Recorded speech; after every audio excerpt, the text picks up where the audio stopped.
Good afternoon, my friends. Lovely to see you. So today I want to talk about Homecoming's activatable abilities, and I'll be saying that a lot in this video. They have huge implications on Gwent. They actually do. And I want to go into two major points about this. The first one is an issue with current Gwent, which activatable abilities actually solve. And then I want to go into the broader game space for what this means for Gwent. Okay, so as a player, what does activatable abilities mean is going to happen more often, I think. So, first of all, we know activatable abilities are in the game. We've seen some of them, Imra Sabbath doing damage over time with a cooldown. We saw Barbagatsi have consumes with 2 charges, and we saw Vran convert boost into damage single use. So, a wide variety of ways to use it and a wide variety of abilities.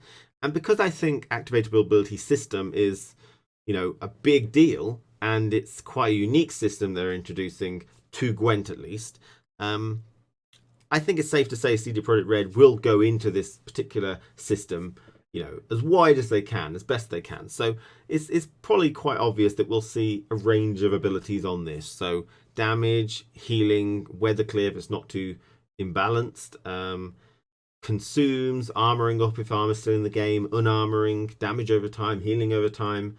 Anything that's balanced will probably be an activatable ability on some cards somewhere in some faction. Okay, or neutral. So it means that, in theory at least, a lot of interesting strategies should be enabled to be used with activatable abilities. Because the way Gwent is now, and this brings me on to my first point of the issue of Gwent, and it's that Gwent is a 1 card per turn sort of deal. And while that's not an issue in itself, it just limits certain cards.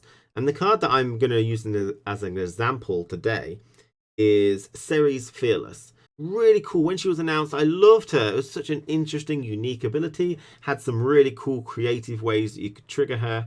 But sadly, she was so vulnerable at 6 strength gold. She was just never played. And yeah, nobody played it. If you're kind of new to the game, you'll not have heard of her because she's never played. Essentially, it would look like this. Need a good follow Letho's lead. Fucking normies! Now, the strategies were that you could use Johnny on a gold. It would discard the gold, but you'd actually play it instead, and you get a 5th gold for free. You could play your spy, Udalric, and you would pick a card and discard the other one. The discarded one would actually be played as well, helping you get a positive point spy play sometimes. You could use Madman Lugos to discard a card and do the damage equal to that, but then you'd actually play the card afterwards. There was loads of really cool abilities with it that comboed well, but she was just so vulnerable. And again, the reason she was vulnerable is because the current Gwent has a 1 card per turn system whereby she's vulnerable after you place her onto the board.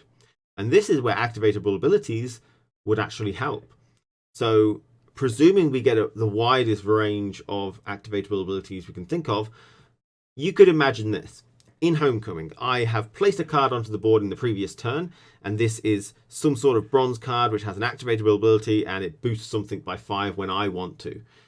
And activatable abilities means you can do multiple actions per turn. So the next turn, I can play Ceres Fearless, and she's super vulnerable. But it's not over. I activate that ability and boost her. Now she's not so vulnerable to most traditional forms of removal.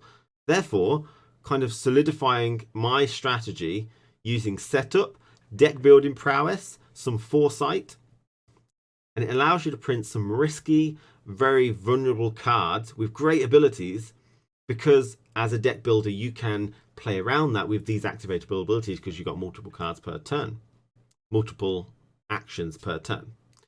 Now the opponent can still interrupt this, but he has to interrupt the setup, which is going to be the charge activatable ability cards. So you have to see what you're going for or anticipate it and destroy those cards before you can do that.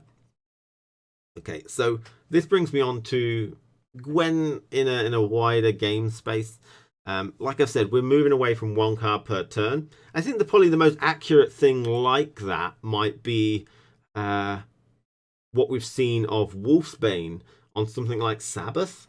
Sabbath is super vulnerable when you put him down to a lot of removal apart from Mandrake. Obviously Mandrake just kills him no matter what, but they use Wolfsbane timed so that when you place Sabbath down, Wolfsbane comes down and hits him and boosts him straight away. So it's a lot less vulnerable to anything other than Mandrake, you know. So that's probably the closest we've got right now. But most of the time, it's a 1 card per turn thing. You can't really do much. Hand buff will help, but that's different.